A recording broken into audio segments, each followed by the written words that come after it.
Hey everyone, welcome back to the deep dive. You know, today we're looking at this research paper Hmm. all about generating these picture-perfect product images, Okay. but from just regular photos. Right. It's called TryOffDiff, virtual try-off via high-fidelity garment reconstruction using diffusion models. Wow. Yeah. I know, it's a mouthful, Yeah. It is. but it's really cool stuff. It is, yeah. It boils down to taking just a regular photo of someone wearing something and making it look like Like you'd see it online. exactly that perfect product image. Yeah. So no more awkward model poses No more, yeah. or weird studio lighting. Exactly. That's awesome. Yeah. So think about how many times you've been shopping online and you can't quite figure out what the item really looks like, All the time. because the model's posing a certain way or the lighting's weird. Yeah, it's like a guessing game. It is, and that's what the researchers behind this paper are trying to solve. Yeah. They realize that even like existing virtual try-on technology, the stuff that lets you digitally try on clothes, doesn't always do a great job of reconstructing the garment itself. Interesting. So they decided to kind of flip the script and focus on just creating the perfect product image. Rather than putting the clothes on people virtually. Exactly, yeah. So they're calling this new approach virtual try-off, or VTOFF for short. VTOFF, that's right. Okay. And the idea is you take a regular photo of someone wearing an item and then use AI to transform it into that clean image. With like the plain background. Yes, plain background, perfect pose, all the details. Makes a lot more sense. It does. And the benefits could be huge, right? Oh, yeah. Like seeing clothes on different body types. Absolutely. Or you could even use a photo of something that you like to find similar items online. Yeah, think about it. You could completely change how we shop for clothes. It'd be amazing. It'd be like having your own AI stylist. Totally, yeah. But how do you even judge how good these VTOFF models are? That's a great question, and that's one of the key things they dove into in this paper. Okay. They found that traditional image quality metrics, the kind of standard things they use, Right. don't always line up with what we would see as good or bad. So something that scores high technically Yeah. might still look kind of weird? Might look totally off to us, yeah. Okay. That's why they relied heavily on something called DISTS. DISTS. Yeah, it's designed to be more sensitive to both structural and textural details. Interesting. So it's like having a more discerning eye Yeah, exactly. Yeah. that can appreciate the big picture Yeah. and the little details. Totally. Okay, well, that brings us up to their model, right? It does. The star of the show, TryOffDiff. TryOffDiff. It's built on Stable Diffusion, that powerful AI system. Right.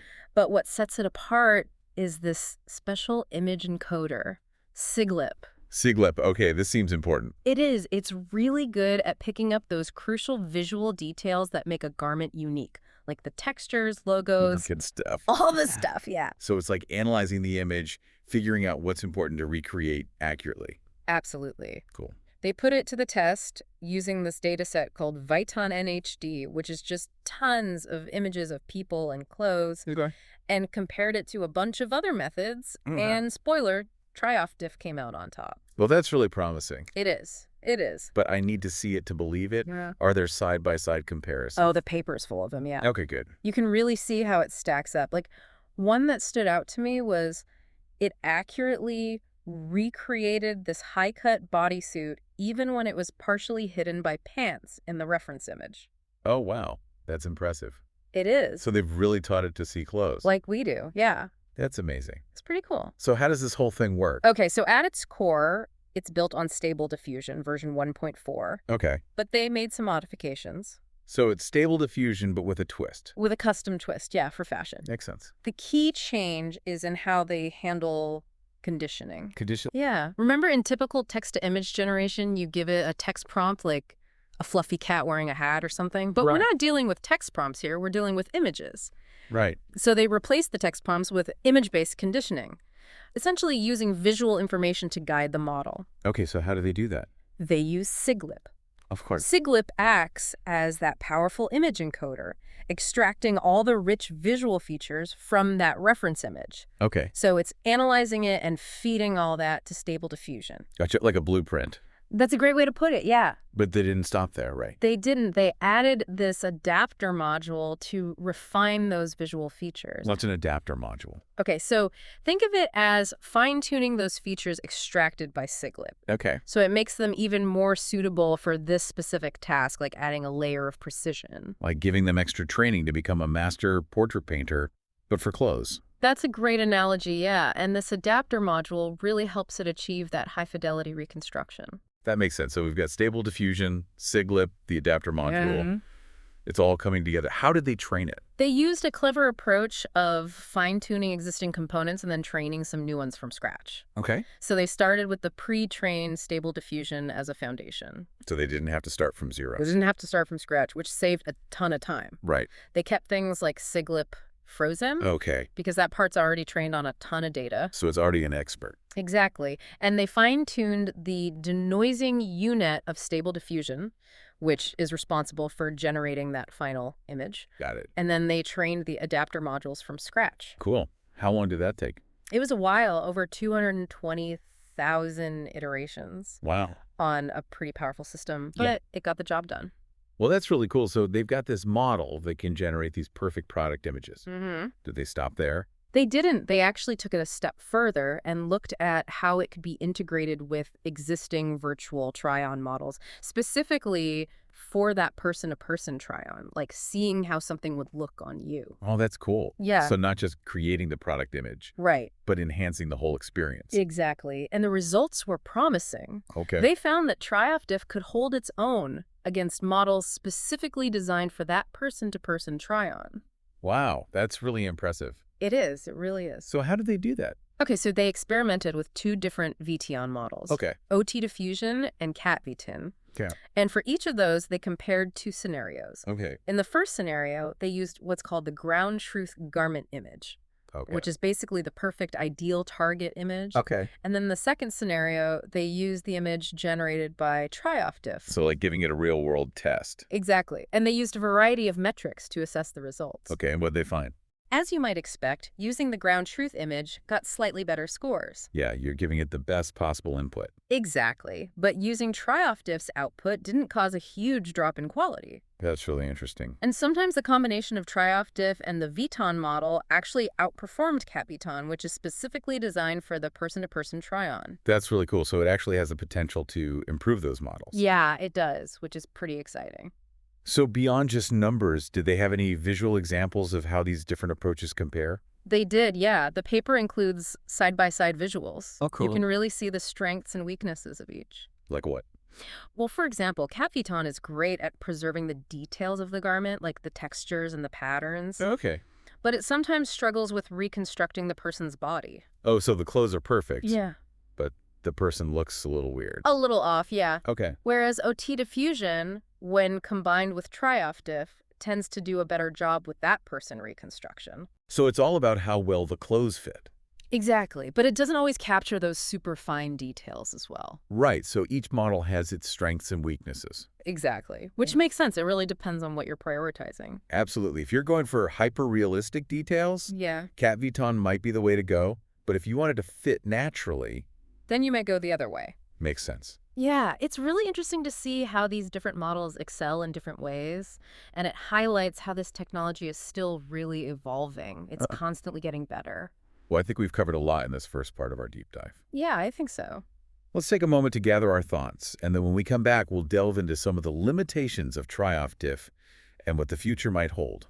Sounds good. Looking forward to it. So as with any new tech, there's always areas where you can improve. Right, no model is perfect. Exactly. What were some limitations they ran into? One thing they noted was that it can struggle with garments that have really intricate designs, like complex patterns or logos, text, that kind of thing. So even with SigLIP being able to pick up details, those super fine elements are still tricky. Yeah, those kind of designs really require that next level of accuracy. Right, it has to be perfect. It does, especially when those details are like a main part of the design. Right, like a shirt with a really detailed graphic or a dress with embroidery. Exactly, that Yeah. kind of thing. Yeah. So it does an amazing job with a lot of garments, but those with really intricate designs are still an area for improvement. Okay, makes sense. And another thing is right now it focuses mostly on reconstructing garments for the upper body. Oh, so like not full outfits. No, not yet. Okay. So pants and skirts, things like that. But that's more about the scope, not a fundamental limitation, right? Yeah, future versions could definitely handle full body outfits. That would be cool. It would. What do the researchers say about future exploration? Well, one thing they highlighted was developing even more advanced methods for visual conditioning. Visual conditioning. Remind me what that is. So it's basically how the model understands those visual characteristics of a garment. Right, from that reference image. From that image, exactly. So the better it gets that, the better the Be reconstruction. more accurate, yeah. Yeah, makes sense. So finding better ways to kind of extract and encode those features would be a big improvement.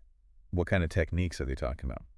So it could involve things like advanced computer vision algorithms or even incorporating knowledge about different garment types, different styles, Interesting. giving it a deeper understanding of fashion itself. Yeah, so we can really grasp those cues. Exactly. That's really cool. And another thing they talked about was exploring different loss functions during training. Loss functions. Break that down for me.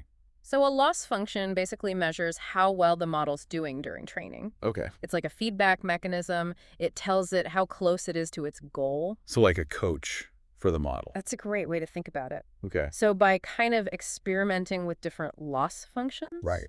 researchers can kind of fine-tune how it learns Okay. and potentially improve its performance. Makes sense. Yeah, so in the case of TryOffDiff, finding loss functions that are specifically designed for garment reconstruction could lead to better results. Got it. Mm-hmm. And you mentioned earlier that traditional image quality metrics, they don't always line up with human perception. Right. They address that. They emphasized the need for more human-aligned evaluation metrics. It's going to make sense to us. It does, because if you can't really measure how good something is, Yeah, it's hard to track progress. absolutely. So they pointed out that traditional metrics like SIM Right. can give a high score to an image that still looks kind of off to us. Yeah, and DISTS seems to be a step in the right direction. It does. But it's not the end-all be-all. Not necessarily, no. So how do they improve these metrics? Well, one promising thing is incorporating feedback from actual humans. Oh, so not just algorithms, getting people's opinions. Exactly. By gathering feedback from people, researchers can get a better sense of how well it's really capturing what looks good to us, Right. what's appealing and realistic. Makes sense. So it's about combining AI and human taste. Yeah, exactly. Okay, well, shifting gears a bit. Sure. What are some bigger implications of all this? Well, this tech could change how we design, manufacture, market clothes, everything. It's a fashion revolution. It really could be. So what are some of the ways it could change things? One big one is sustainability. Oh, that's huge. Yeah, the fashion industry has a big environmental impact, For sure. and VTOFF could help reduce that. How? Well, for one, by enabling virtual try-on, it could cut down on physical samples and returns. Right, less waste. Exactly, less waste. And it could also lead to more efficient and customized manufacturing. Oh, interesting. Tell me more. So imagine designers creating virtual prototypes and testing them on different body types without having to make anything physical. So custom fit clothes for everyone. Yeah, which would not only save resources, but also result in clothes that fit better. That's a win-win. It is. It's moving away from mass production towards something more personalized and sustainable. Yeah. And as tech develops, we'll see even more applications emerge. Absolutely. It's not just how we shop for clothes, but how Yeah. we design, produce, and interact with fashion overall. I think this is a good place to pause. Okay. When we come back, we'll wrap up our deep dive and explore some of the broader questions this technology raises. Sounds good. We're back for the last part of our deep dive into TryOffDiff. And we've talked about all the tech stuff, Mm-hmm. but I think it's important to step back and look at the bigger picture. Absolutely. You know, anytime you've got something that can really change an industry, Yeah. you've got to think about the societal and ethical stuff too. Right. Like how might VTOFF affect body image and all that? That's a big one. Fashion has always been tied to these ideals of beauty. Right. And they're not always realistic. Not at all. And as VTOFF gets more common, we need to be careful it doesn't make those pressures worse. Absolutely. It shouldn't make people feel bad about their bodies. No, it should be diverse, inclusive. Right, all body types, all sizes. Exactly. It shouldn't be another tool for pushing those narrow beauty standards. It's a chance to challenge those norms. It is. Create something more positive and accepting. Yeah, so that responsibility falls on everyone, right? It does. The developers, the brands, the retailers, everyone. They all have to be mindful. They do. The images they're using, the messages they're sending, it all matters. It's about empowering people, helping them feel good. Exactly. Confident and comfortable. Absolutely. It's about going beyond just replicating those old standards in this new virtual world. Right. Embrace diversity, celebrate individuality. Yeah, make it as inclusive and welcoming as possible. And what about the impact on stylists and personal shoppers? That's interesting. Could AI replace those human experts? I mean, will we all just have AI stylists in the future? It's possible, but I think VTOFF will probably enhance their roles more than replace them. Okay, so like giving them new tools. Exactly. Like imagine stylists creating these virtual lookbooks for clients. Oh, that's cool. Yeah, showing different outfits and styles. More efficient and accessible. Right, and it frees them up to focus on those things that really need that human touch. Like understanding what the client wants. Exactly. Yeah. Giving personalized advice, creating those looks that tell a story. That makes sense. So it's not about replacing, it's about amplifying. That's it, collaborating. Cool. So overall, are you optimistic about the future of all this? I am really optimistic. I think this has the power to change how we think about fashion, not just how we buy clothes. It's a whole new era. It is. The lines are blurring between the physical and digital. For sure. And as it keeps developing, we're going to see even more cool stuff. Absolutely. Personalized showrooms, AI assistants that help you find your style. Who knows what else? It's exciting. Fashion's becoming more accessible, inclusive, and sustainable. All thanks to technology. I can't wait to see what's next. Me neither. It's been great exploring this with you. And hopefully our listeners have a better understanding now, too. Yeah, and if anyone wants to dive deeper, we'll link the paper in the show notes. Yes, and let us know your thoughts on social media. Definitely. Thanks for joining us on this deep dive into virtual fashion. Yeah, thanks everyone. We'll see you next time for another exploration of cutting-edge ideas.